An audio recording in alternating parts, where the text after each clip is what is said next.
My Lord 16 महीने से jail में बंद हों। जब सिसोदिया ने लगाई गुहार तो सुप्रीम कोर्ट ने ले लिया बड़ा एक्शन।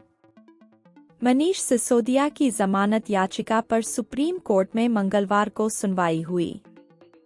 इस दौरान सिसोदिया की ओर से कोर्ट में कहा गया कि वे 16 महीने से जेल में बंद हैं और जांच काफी धीमी गति से हो रही है।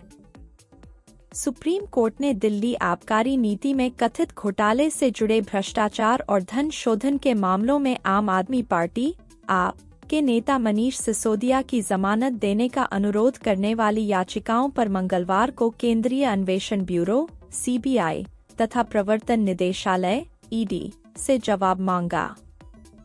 दिल्ली के पूर्व उपमुख्यमंत्री सिसोदिया ने यह दलील देते हुए जमानत देने का अनुरोध किया है कि वह 16 महीने से हिरासत में हैं और उनके खिलाफ मुकदमा उसी चरण पर है जिस चरण पर पिछले साल अक्टूबर में था। Justice B R. गवई की अध्यक्षता वाली बेंच सिसोदिया की याचिकाओं पर सुनवाई करने के लिए सहमत हो गई। सिसोदिया ने आबकारी नीति से जुड़े भ्रष्टाचार तथा धन शोधन के मामलों में उनकी जमानत याचिकाओं पर पुनर्विचार करने का अनुरोध करते हुए भी एक याचिका दायर की है। बेंच में जस्टिस संजय करोल और जस्टिस के.वी. विश्वनाथन भी शामिल हैं। बेंच ने कहा, नोटिस जारी करिए, 29 जुलाई तक जवाब दीजिए।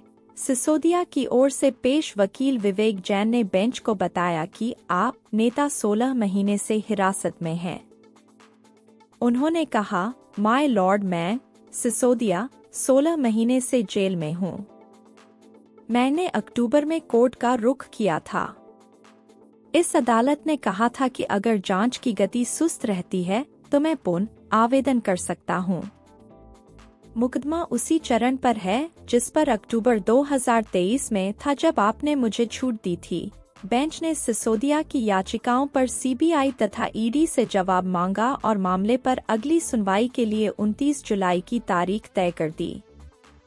सीबीआई ने शराब नीति मामले में सिसोदिया की कथित भूमिका के लिए 26 फरवरी 2023 को उन्हें गिरफ्तार किया था।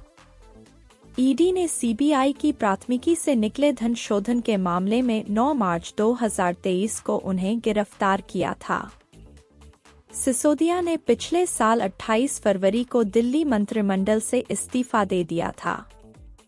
यह मामला 2021 से 22 के लिए दिल्ली सरकार की आबकारी नीति तैयार करने और उसके क्रियान्वयन में कथित भ्रष्टाचार और धन शोधन से संबद्ध है। इस नीति को अब निरस्त किया जा चुका है। सुप्रीम कोर्ट के जस्टिस संजय कुमार ने इस मामले में सिसोदिया की याचिकाओं पर सुनवाई से 11 जुलाई को खुद को अलग कर लिया था। सिसोदिया की ओर से पेश वरिष्ठ अधिवक्ता अभिषेक सिंघवी ने बेंच से मामले को तत्काल सूचीबद्ध करने का अनुरोध किया और कहा कि दोनों मामलों में अभी तक सुनवाई शुरू नहीं हुई है। सुप्रीम कोर्ट 8 जुलाई को सिसोदिया की उस नई याचिका को सूचीबद्ध करने पर सहमत हो गया था, जिसमें कथित आबकारी नीति घोटाला मामलों में उनकी जमानत याचिका पर फिर से सुनवाई करने का अनुरोध किया गया।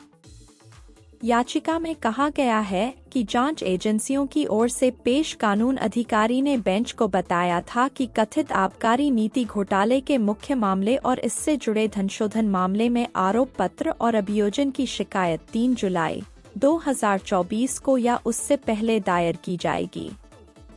कोर्ट ने सिसोदिया की जमानत याचिकाओं पर विचार करने से इनकार कर दिया था, लेकिन साथ ही कहा था कि प्रवर्तन निदेशालय और केंद्रीय अन्वेषण ब्यूरो द्वारा भ्रष्टाचार और धनशोधन से जुड़े मामलों में अपनी अंतिम अभियोजन शिकायत और आरोप पत्र दाखिल किए जाने के बाद सिसोदिया जमानत के लिए अपनी याचिकाएं फिर से दायर कर सकते हैं।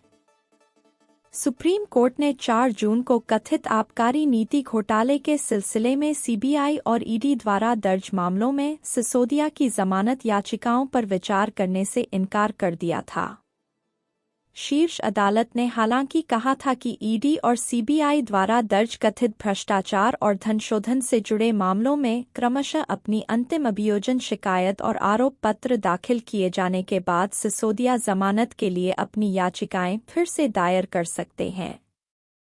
अभियोजन शिकायत ईडी के आरोप पत्र के समान है।